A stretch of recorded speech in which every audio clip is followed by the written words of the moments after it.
আমার ইউটিউবের সকল বন্ধুদের জানাই শামসুন নাহার ব্লগ চ্যানেলে স্বাগত। বন্ধুরা সবাই কেমন আছো, সুস্থ আছো, ভালো আছো? তো বন্ধুরা চলে আসলাম আরেকটি রেসিপি নিয়ে। আমার আজকের রেসিপি হচ্ছে মালপোয়া। এই শীতের দিনে গরম গরম মালপোয়া খেতে কার না ভালো লাগে। তো চলো তাহলে বন্ধুরা শুরু করি মালপোয়া বানানো।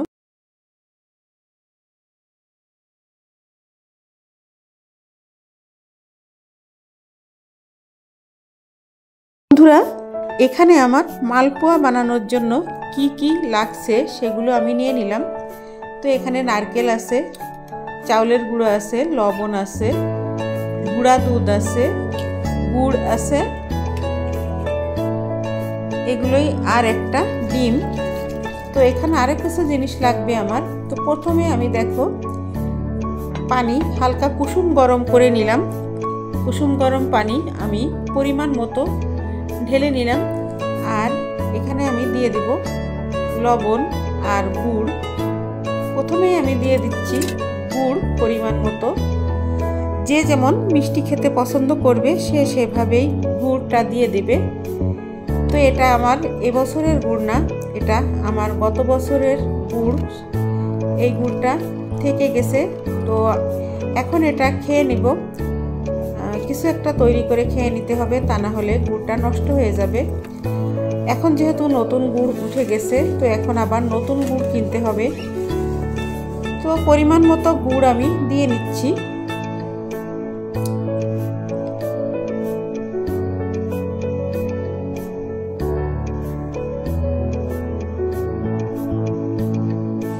বন্ধুরা আমি যেভাবে মালপোয়া তৈরি করি আমি সেটাই তোমাদের সাথে শেয়ার করলাম।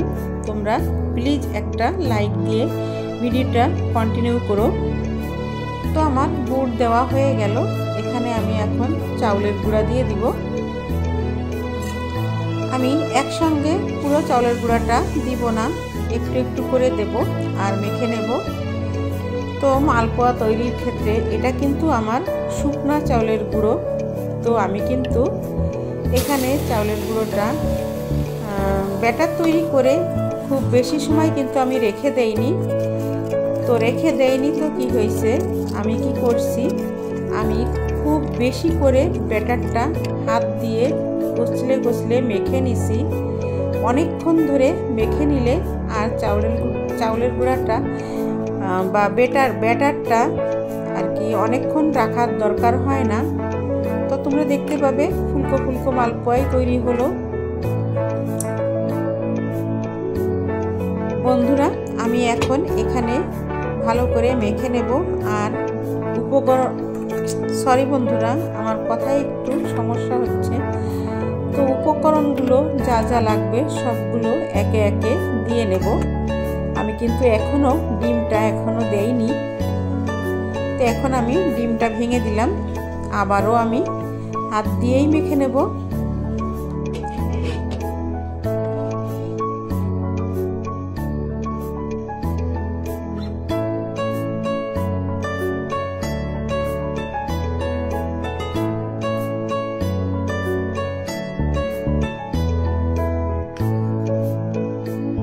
বন্ধুরা ডিমটা দিয়ে ভালো করে মেখে নিলাম। তারপর দিয়ে দিচ্ছি গুঁড়া দুধ। তো আমি আমার প্রয়োজন মতো গুঁড়া দুধ দিয়ে দিলাম। এই গুঁড়া দুধটা দিলে টেস্ট অনেকটাই ভালো লাগে। তো তারপর দিয়ে দিলাম ফ্রোজেন করা নারকেল। তো আবারও আমি দেখো মেখে নিচ্ছি। বন্ধুরা এখানে আমি সামান্য একটু বেকিং পাউডারও দিছিলাম। আর বন্ধুরা এখানে আমি সামান্য একটু আটাও দিয়ে দিছিলাম।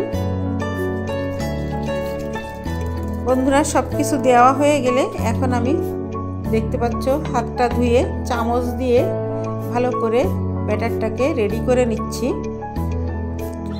এখন চলো বন্ধুরা তাহলে ভাজার পালা। চুলায় আমি কড়াই দিয়ে দিলাম।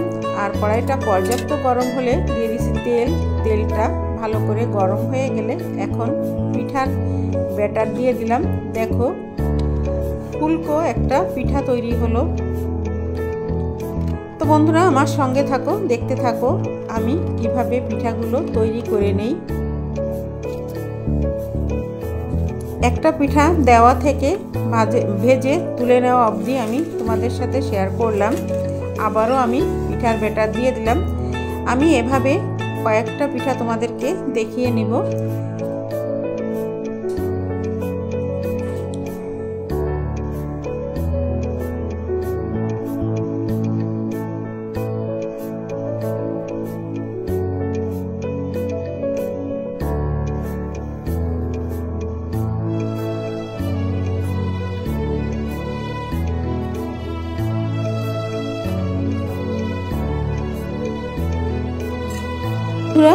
আমি একদিক থেকে একটা পিঠা তুলে নিচ্ছি, আর একদিক থেকে আরেকটা পিঠা দিয়ে দিলাম। তো বেশ সুন্দর একটা কালার আসা পর্যন্ত পিঠাগুলো আমি ভেজে নেব। বন্ধুরা, আমি বেশ কয়েকবার তোমাদেরকে দেখালাম ভাজা পিঠার ব্যাটার দেওয়া থেকে ভাজা পর্যন্ত কেমন লাগলো। আজকের আমার এই মালপোয়া পিঠার রেসিপিটা অবশ্যই কমেন্টের মাধ্যমে জানাবে।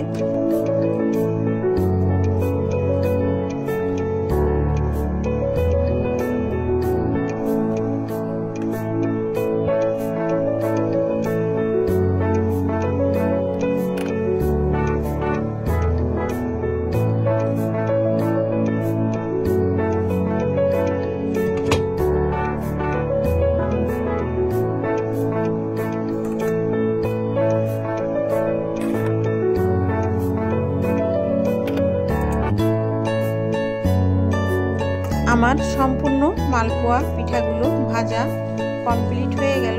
এখন পরিবেশনের পালা। তো আমি এখন একটি প্লেটে তোমাদেরকে পরিবেশন করে দেখাবো। তো বন্ধুরা, আমি একটি প্লেটে পরিবেশন করে নিলাম, তুলে নিলাম সবগুলো পিঠা। তো কেমন লাগলো আজকের আমার এই পিঠার রেসিপিটা অবশ্যই কমেন্টের মাধ্যমে জানাবে। ভালো লাগলে লাইক, কমেন্ট, শেয়ার, আর নতুন বন্ধু যারা আছো সাবস্ক্রাইব করে পাশে থাকা বেল বাটনটি অন করে দিও, তাহলে ভিডিও ছাড়ার সঙ্গে সঙ্গে তোমাদের কাছে পৌঁছে যাবে। বন্ধুরা, চলে আসবো নতুন দিনে নতুন কোনো একটি ব্লগ ভিডিও বা রেসিপির সঙ্গে। সে পর্যন্ত সবাই তোমরা ভালো থেকো, সুস্থ থেকো, সবাই সবার পাশে থেকো, আর এভাবে ঘরে এই শীতে সুন্দর সুন্দর পিঠা তৈরি করে খেও। আজকের মতো এখানেই বিদায় নেব। আল্লাহ হাফেজ। আসসালামু আলাইকুম।